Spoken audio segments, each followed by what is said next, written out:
Hi guys, this is George back here with another video and welcome to the fourth episode here working in World of Adventure in Planet Coaster, where you can see that I'm currently working on the African area that I started work on in the last episode, and you can see here that I'm currently putting in a vintage cars ride. So this is the point in this series now where you're going to have to start using your imagination a little bit. So if this was a real theme park, the idea with this ride is that it's going to be a bit of a safari, like an African safari. Of course, something like Zufari at Chessington or Kilimanjaro Safari at Animal Kingdom, which is absolutely incredible. That's about a half an hour long safari where you see loads of different animals. And I really wanted something like that inside of my Africa themed area. However, this is the closest you can get to a Jeep in Planet Coaster, unfortunately. So, if this was a real theme park, the vehicles would be shaped to look like actual Jeeps, and you would be going around on this safari tour. Also, you'll notice that this is quite a short ride. If this was a real theme park, it would be a lot longer, and that is because there are very limited options of what you can do if you wanted to build a safari in Planet Coaster. There aren't any animals inside Planet Coaster. The closest we have to animals is animatronics, and unfortunately, there's only a couple of different animatronics that I can use. So, therefore, I've had to make it quite a short ride because I need to be able to fill the space, and I don't want there to be too much of a safari attraction where there's no actual animals. So if this was a real ride, it would go on for a lot longer. You'd see a lot more different animals. It would be a much better overall experience. However, that's just the nature of Planet Coaster, unfortunately. However, I've done the best I can with what is in the game, and you'll see me working on that within the next 10 or so minutes. As well as that, in this episode, you're going to see me work on my African market. So I think I pointed it out in the last episode. I wanted to build a bit of an African market inside this area where you can go and get all your different food and beverages and some gifts, things like that.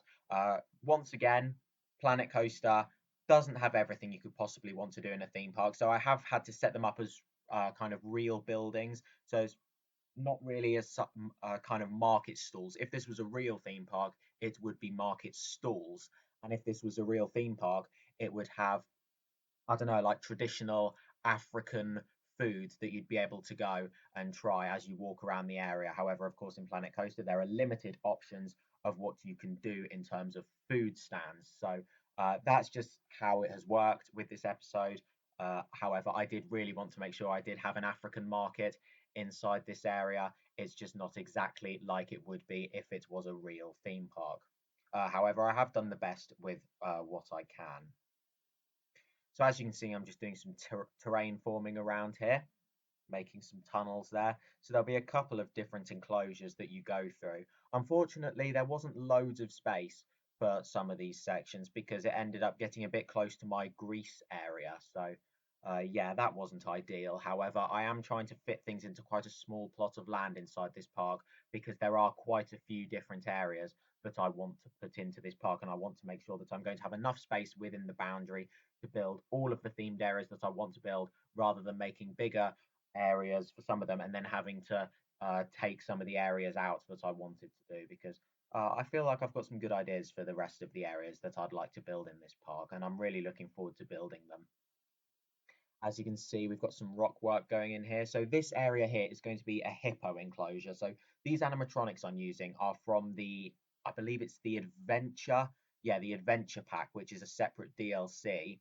So you can see these different hippo animatronics, which I'm just putting into the water here. And you'll also see the same. You've probably already got an idea of what I'm going to be doing for the next section. It's going to be the crocodiles area. So within that pack, you've got those animatronics. And then you've got a couple of other animatronics as well. However, I've already used the snakes kind of around Mamba, the wooden coaster, so I didn't really want to use them again. I want this to kind of be like a real safari would be in a theme park. Like you're in a theme park, you're going on this safari adventure. Of course, there would be a lot more animals if this was real life. However, this is the best I was able to do with what I have got in the game. Here we go. So you can see some landscaping going in here. We've got a Jeep over there that kind of looks like it's just been parked there. We've got some excavators going in. I don't know, just looking there. I mean, if this was a real park, they would probably not be excavators. They'd probably be on maybe the rangers or something. Maybe they're going in to feed the hippos or something. I don't know, but of course, Planet Coaster is limited in terms of options as what we are able to do. Of course, if this was a real ride as well, you'd most likely have an actual guide with you in the vehicle. So this wouldn't be a tracked ride. This would possibly be an attraction that the ranger will actually drive round. Of course, you think of Kilimanjaro Safari at Animal Kingdom, they actually drive it round. It's not a tracked ride. So, and then as you go around, then they tell you all different facts about all of the animals and make it a bit of a more personal experience. So if this was a real theme park, then this would be like that as well. However, in Planet Coaster, you can't do that. You're starting to get the theme now, I can tell, because, well, I definitely am. Here we go. You can see a bridge going in just here. This isn't going to be functional. This is just going to be used for theming purposes. So you can see all of the different sections just going in there.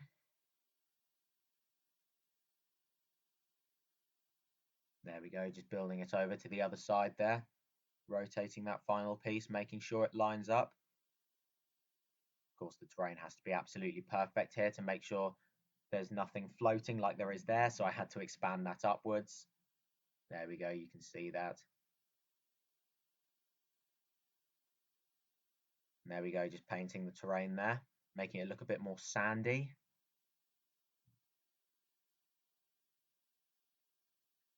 There we go, just looking to see if there's anything else to put in there. There we go, another animatronic going in just there, some more landscaping. But yeah, it's just about kind of scattering little props around.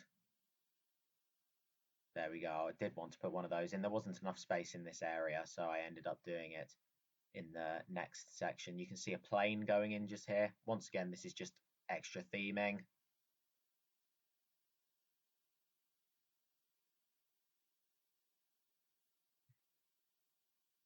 There we go. More trees going in there to create a bit of a barrier so you can't see outside of the area.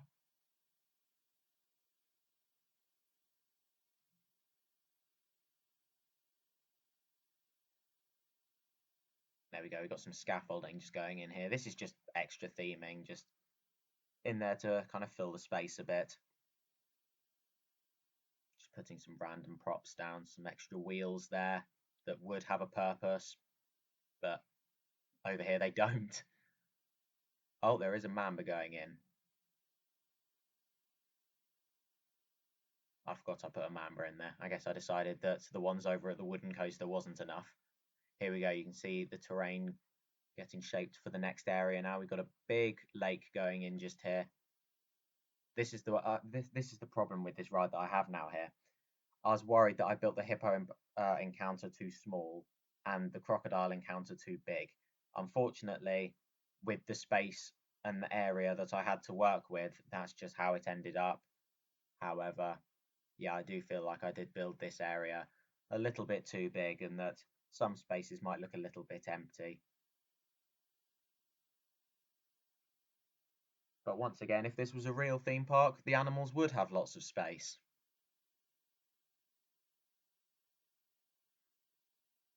There we go, just building up the terrain there.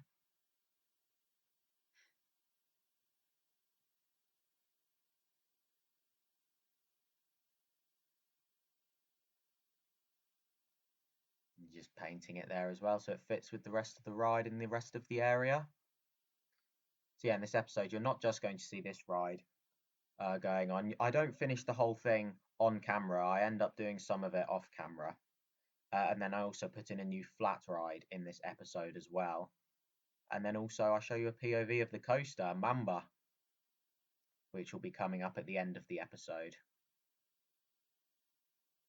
Here we go, we've got the crocodiles going in just there.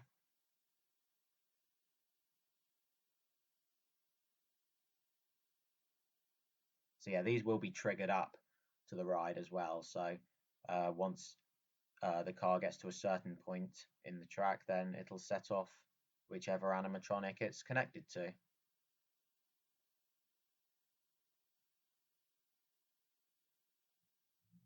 There we go, just putting some rocks around there. Trying to fill the space up.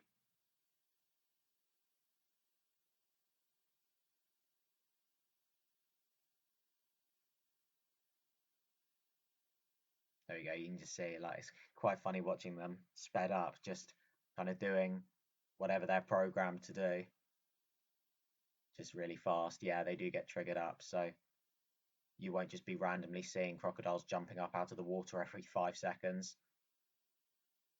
Because of course, if this was real life, it would be unpredictable. You wouldn't know what the animals are going to do. Sometimes you might go around and see loads of animals. Sometimes you might see none. That's just the nature of these kind of rides. It's like with Kilimanjaro safaris. I was lucky that day because loads of the animals were out. It was a nice hot day. All the animals were wanting to come out, and we got to see loads of different animals. But obviously, some days people aren't going to be quite so lucky. You're starting to get the theme now. Yeah, I do love a good safari riding thing, but I really enjoy Zufari at Chessington as much as it's quite a short ride and you don't see as loads of animals on there. I do really like it and the kind of overall experience of it. It's a ride that I like to do pretty much every time. Most of the times where I'm at Chessington, I make sure to go on Zufari. Depends. I mean, it can be a little bit unreliable sometimes and it can get big queues because it hasn't got the best throughput. However, most times I go to Chessington, I do make sure to go on it. There we go. You can see another plane going in just here,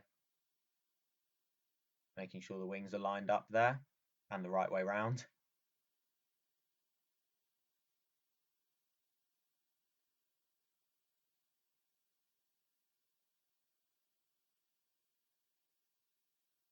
There we go. Just moving that a bit because it was a bit close to the rocks and I wanted to kind of lower it down so it didn't look like it was floating.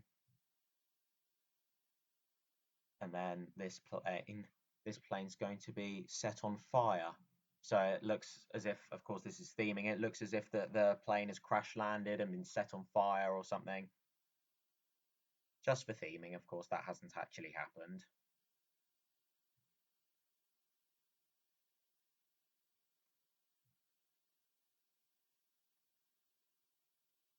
Here we go. We got some more mambas going into there, kind of like a snake pit.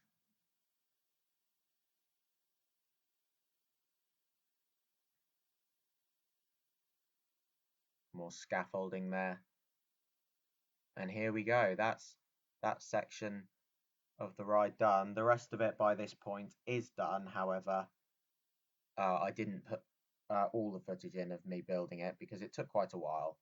But you can see me now working on where this African market is going to be. So you can see me putting in loads of different shops just here, going all around this area.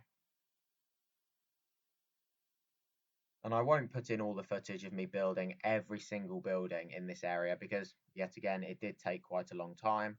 However, I'll put in some footage of building one or two of the buildings and then doing some landscaping as well. Because it's not the most exciting thing just watching loads of trees and rocks going in for 20 minutes. There we go, you can see a restaurant going in just here.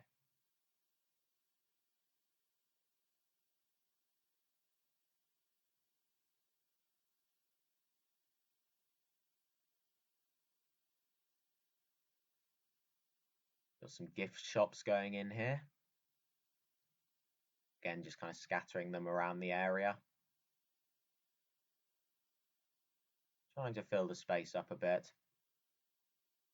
And you'll see by the end of this as well, there is actually a big empty plot of land behind this area, which will be used in the future.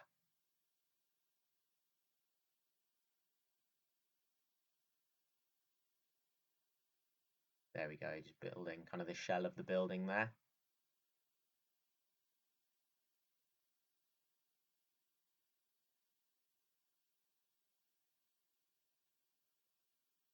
Yeah, very similar style to some of the other buildings I've built in this area.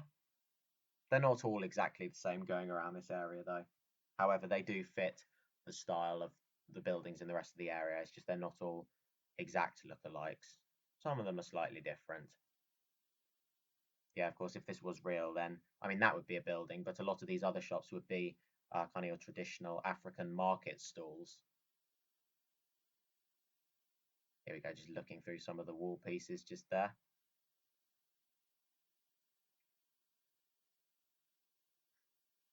See some torches up just there.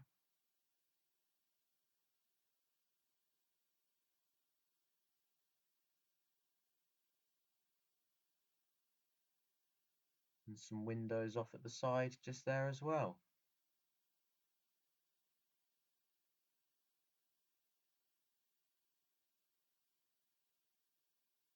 There we go. So this is one of the packs that I was using in the last episode, just Western theming, just scattering it around the area. So with the Western pack, there are actually quite a few. Well, there are a couple of kind of chuck wagons and market stands. Of course, they're not actually functional. Guests can't actually buy things there. They are just a theming prop. However, I did decide to put them in just so there are at least a few market stalls. And you can now see the new flat ride going in, which is a top spin. So as you can see, just putting the lake in just around it here. Here we go, you can see that going in just there. And the name I decided with this one as well. So I wanted to go with a bit of a traditional African dance with this one. And I decided to call it Indlamu, which is a traditional African dance. There you go. So you can see the queue line going in for that just there. I believe it's pronounced Indlamu. I'm not 100% sure. Apologies if I'm wrong. There we go. You can see the exit path just going in there.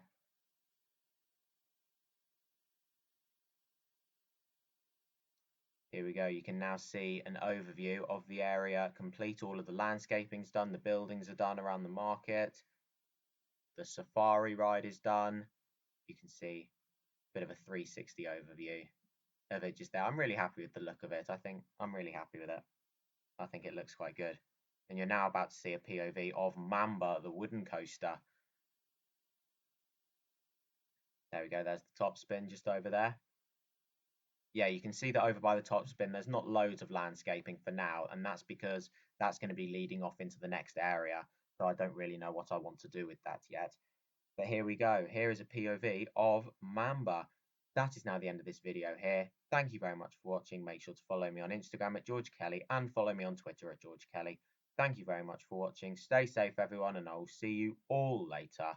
Bye.